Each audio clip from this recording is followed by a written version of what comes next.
Welcome, everybody, back to the Wiseman Method Podcast.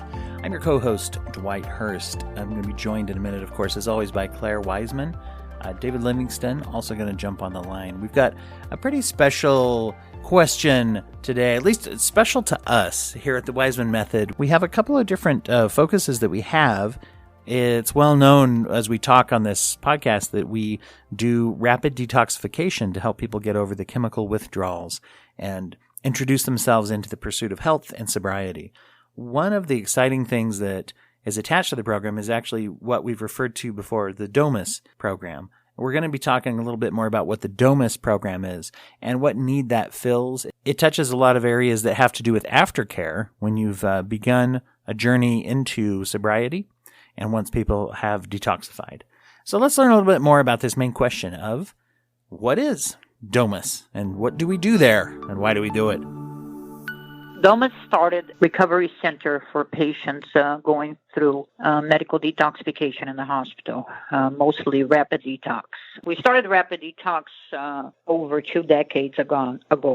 But early on, we understood that sending patients right after detox to a hotel room, sending them home was irresponsible, unfair to the patient and to family members, because patients go through a tremendous transition, physiological transition that affects them physically and emotionally after detoxification. Possibilities of relapse are huge because they don't have tools to deal with those discomforts. Their body is hypersensitive to any unwanted feeling because they have no endorphins. Emotionally, a lot of things are surfacing at the same time because that blanket has been taken away from, them, between them and life, on life's terms. So that's the reason we created Domus. Because, again, and our second option was sending them to treatment centers. The problem with treatment centers is you just detox a patient. Now you put them on meetings 3 times a day, and other people talking about the drug, what was when I used the drug, and, talking about trauma, and it was too much, too soon, what made them crave and want to use.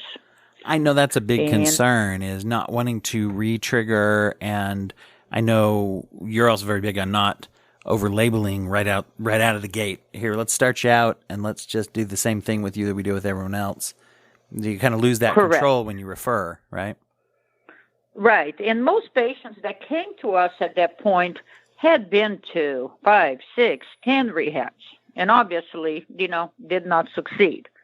So we wanted to give them something new where we physically detox them and found a way to keep them for short term with us to help them physically regain their strength while emotionally becoming a bit more stable. So hopefully we could diagnose, the root of the issue, or at least have a plan. What's the best foot forward after that? If that was following a psychiatrist, a therapist, even going to a treatment center, whatever it was, it would be unique to the person's need and not as a preset protocol. So that's how Domus came about. Wow. Throughout the years, and especially with COVID right now, the inability to put patients in the hospital made us use our license to the extent that was provided to us. Also using as a medical detox. So actually, patients have been doing quite well on getting detox at Domus. They rest a lot. They have support 24/7, and they get through the detoxification, while being supported physically and emotionally. Wow. So Domus, right now, I am hoping that, we are going to start bringing more patients straight to Domus, and some just for a day for, more physical examinations and evaluation at the hospital, and also as a recovery center for the patients that go through sedation detox. It's interesting. So it's a very unique place. Yeah. It's really interesting how the pandemic situation is sort of requiring innovation in all sorts of different areas. And that's what you're talking about, really, is kind of adapting to the need by using a different space. Have there been any of those things that you think you'll keep after, things settle down with being able to use the hospital again? Will Domus still be able to double I think that's what I was telling you. I think at this point, bringing patients straight to Domus that are healthy and have no need for the hospital, A, is less costly for the patient, and B, some patients are just very uncomfortable and get very anxious in a hospital setting. So I will keep the detoxification at Domus. That's another level of personalization then, to be able to offer that as well. That's Correct. Interesting. Yeah. Correct. And again, nothing's set in stone. I mean, if the patient is there for a day or two and we believe that they do need, hospitalization for a day or two, plans can always change. Patient safety and well-being is number one, regardless. It's just offering more options. I think being able to have options is a wonderful thing in life, and we're just being able to offer more of that. So let's tell me a little bit about what happens if I'm a patient, maybe I've gone through detox, and I walk into Domus program, Domus retreat. What happens to me? What's the treatment there like, and what am I going to likely experience? So before you even come in, you do have a consultation with our medical director on the phone. And if there is most of the time there is any pre-existing psychiatric conditions, then you will also talk to David. So there is a consultation. I wouldn't even say an evaluation, but a consultation before they even come in that gives patients, because we receive patients from all over the country, gives patients an idea of how long they will need to be with us. Again, we do not require 30, 60, or 90 days. You're not big on the automatic numbers thing, right? It goes against Correct. The whole individualization.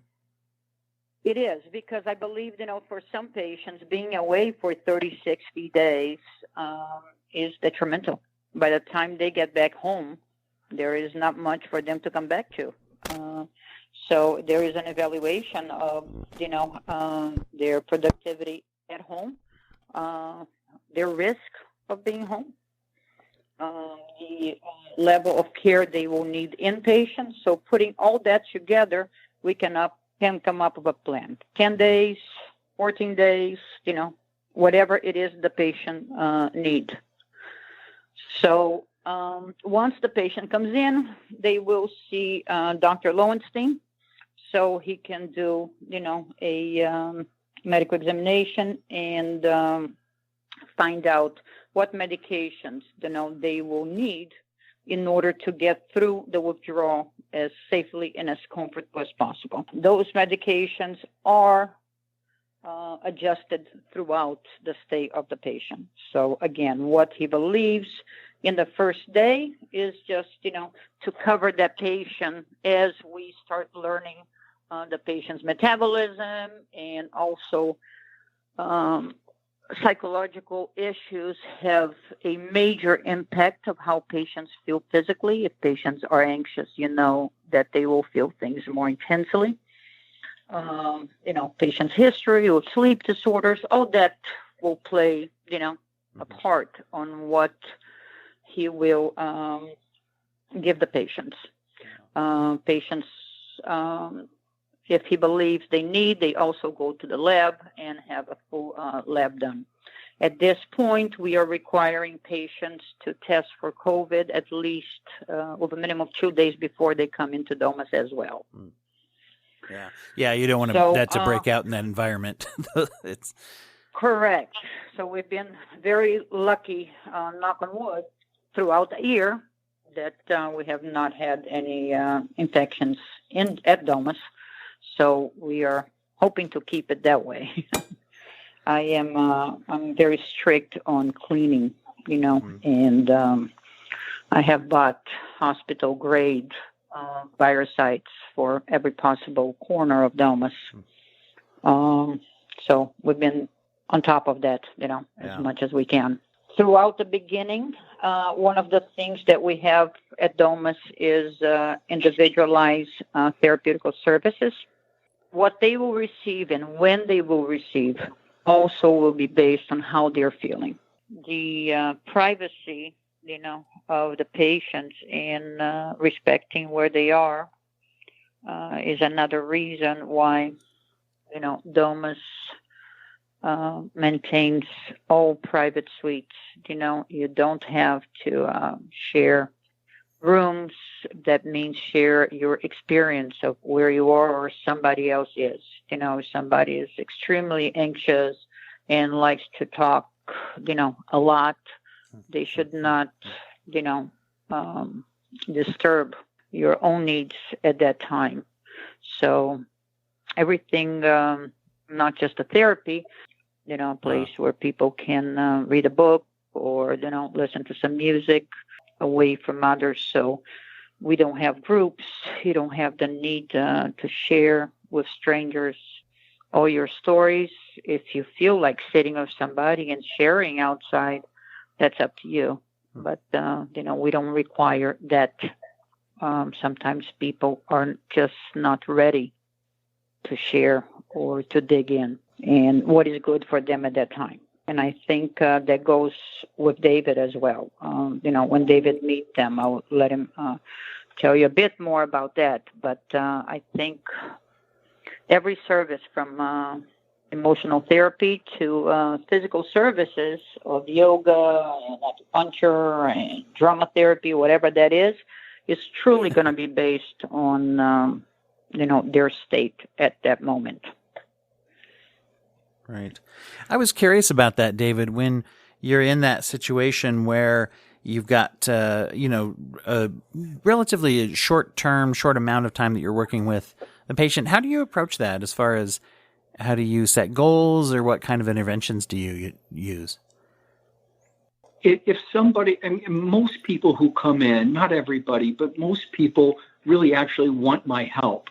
And when they, and then when I can begin to talk to them in a way that feels useful, in a way in which they feel like I'm actually really seeing them, I'm giving them information that's specific and pertinent to what they're trying to understand, then a rapport gets built, right? It's my responsibility to be useful to them and truly useful and see them and understand them. And that's my responsibility. And then assuming that I'm being effective doing that, a rapport gets built. Otherwise, if they're, sometimes people aren't that interested in help or therapy for one reason or another, and it's more difficult. But generally, people are there because they want to understand, they want to get better, they want to move forward, they're looking to create a new vision of their life, get back to themselves as they remember themselves at some other point in their life, which is common. And so the process takes, that form. Yeah, it's a very positive environment then that you try to foster there. And I really like how you have said this oftentimes, that you tend to go into treatment looking at the person and saying they want to get better. You're kind of assuming that right away, that they're here to get better and I'm here to help. And I feel like that's not always how people feel. They many times will run into situations where people are like, okay, you're going to fight me. I'm like, really? I do want to get better. Yeah, come on. Almost as a setup. I think the whole setup with Domus is very different than the traditional treatment centers. I think most people that work with us have not even worked on that setting, but on the healthcare setting. And one of the reasons I was trying to do that is so they would not have that hard drive that function as people are here, but they don't really want to get well. They're always lying. So I think that when you ask David, what do we accomplish there? I think we're very clear, number one, to the patients of what we are going to accomplish here. So we don't promise anybody that their life is going to change, that their spouse is going to change, their kids are going to change, that we are fixing all their mental health issues, social issues. We are telling them we're going to give them the best foot forward. And I think within that 10 days, 2 weeks they are with us, even if they do relapse, they know that they were respected, that life wasn't so bad without that substance, that they were treated like another human being and not a drug addict. And the food tasted good. And, they were able to relax. So I think that sits there. So again, even if they do relapse, or even, if physically they go through a hard time, they have that memory in their hard drive that it can be okay without it. And I think that is critical for the patient leaving him, because it's almost, you get somebody in this dark tunnel, and now they have the ability to turn on the light. Claire, that's it. That to come back to your people come and get detox because they have some memory of themselves, of a better self, of a better life, of feeling better, and our job is to get them back there.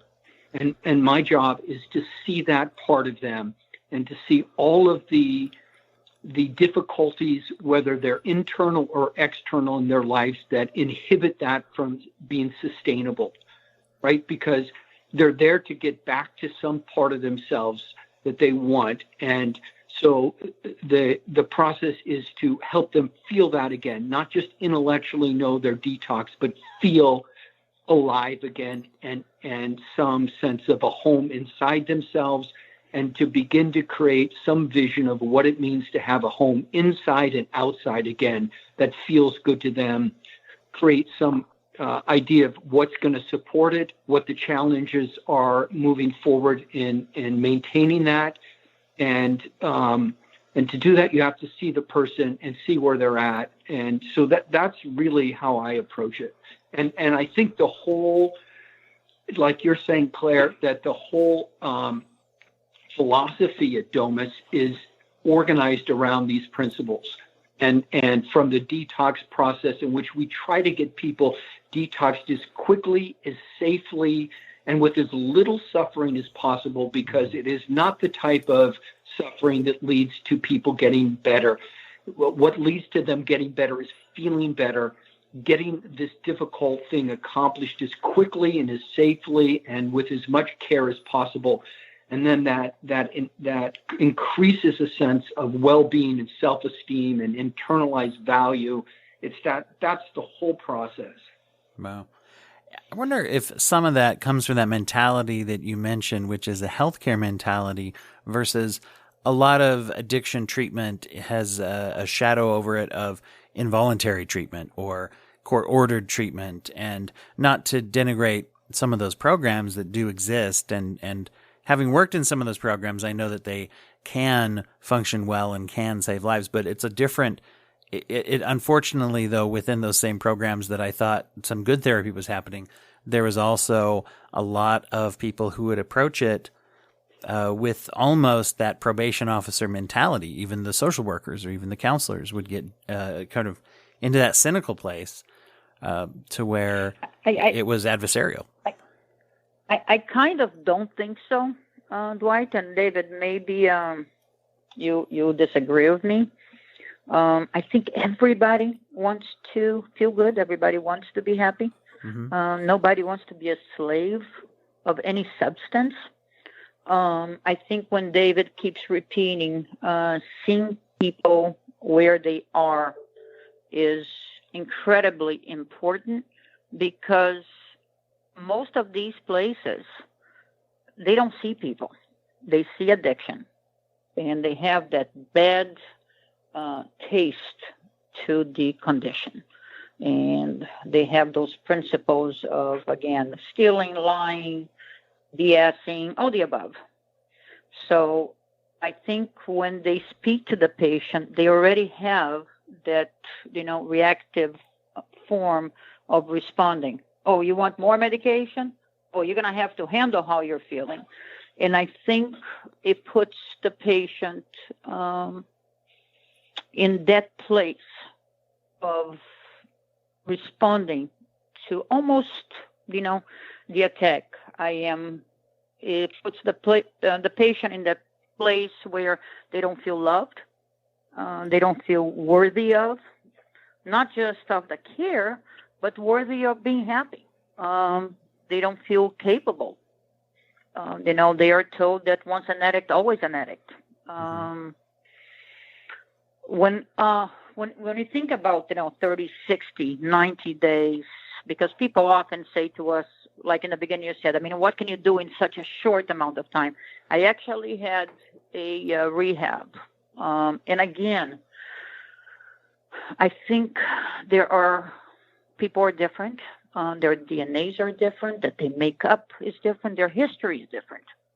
And I think treatment has to be different as well, because it has to fit the patient and not the condition. I had, I would say, when I started doing rapid detoxification, so you're probably talking 2 decades ago, the head of the biggest rehab in the United States called me and say, what the hell do you think you can do for patients in a week? Mm-hmm. And I said to them, probably more than you can do in 90 days. And I meant that. I meant that because although 30, 60, and 90-day programs are a wonderful business model. Think about that. If I have you at Domus for 30, 60, or 90 days and insurance is paying for you for every day, I don't have to worry about that bed being empty. Mm-hmm. What I do is having a patient for a week or two, I'm constantly worried how I'm going to fulfill those beds. So it comes down to running the program for the patient or running the program for the program. Correct. I am redoing our website, and I do most of the writing for the website. Opiates.com. So, a little plug there. Correct. It's a 25-year-old website. So I am going through a lot of the websites, from other treatment centers, from NIDA, different places, organizations that deal with addiction. And all of them say the same thing. The longer the patient is in treatment, the better the chance of recovery. If patients leave treatment before 30 days, they're very likely to relapse. And I've seen that thrown in people's faces, too, sometimes, where if someone, that's what I'm saying, for life circumstances, does leave, they're very much shamed for it. The statements are discouraging. Mm-hmm. The statements are, how do they know? I know as a fact that if I left my job, my family for 30 or 90 days, when I come back, I'm not going to be able to handle what's going to be left here. Mm-hmm. So my work of 30 years will be down the drain. So, again, I think we need to start treating patients where they are, not based on our needs, based on their needs. And I think patients at Domus, they feel seen, they feel heard. And that's critical for somebody to feel some kind of self-worth.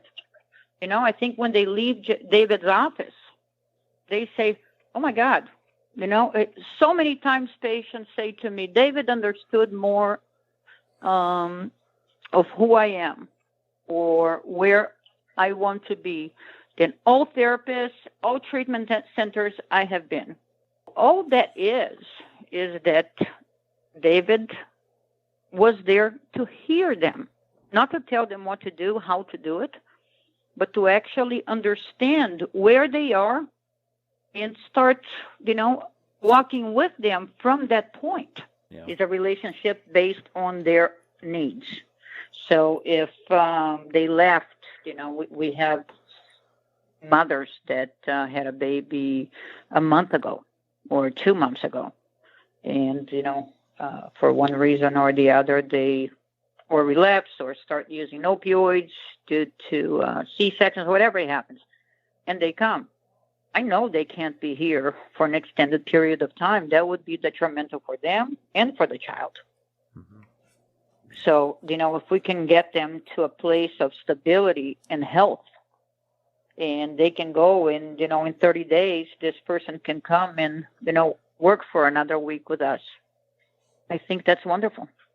People who need to stay longer, who are vulnerable, we allow them to stay longer. They can stay longer. We mm-hmm. will work with them. And if somebody needs a longer treatment, which some do, it is available. And so it really is based on understanding kind of where they're at. I mean, change begins with understanding where you're at, period. I think one of my favorite sayings was by Einstein when he said, imagination is more important than intellect. Most people are getting detox because they remember and imagine a different part of themselves in their lives, and they want to find that again. There's a lot of things that inhibit that. There's a lot of things that are complicated. Good things and bad things have happened often. And so there's stuff to sort through. And there's always ambivalence. I think it's what you were talking about, Dwight, before. The best way I know to approach ambivalence, so when people are there and they'll say that they want to get better, but you'll also see signs of parts of them at times that are ambivalent. They're not sure how much better they want to get, or if they do. And you have to get to know both parts. And it's such a relief to feel like you can sit and really talk to someone about different sides of your ambivalence. Like, yeah, there's a part of me didn't want to come, or wasn't sure it was good, or the right part, or, part of me that wonders, will I go back to it? And you get to know it and not judge it, but really try to understand that.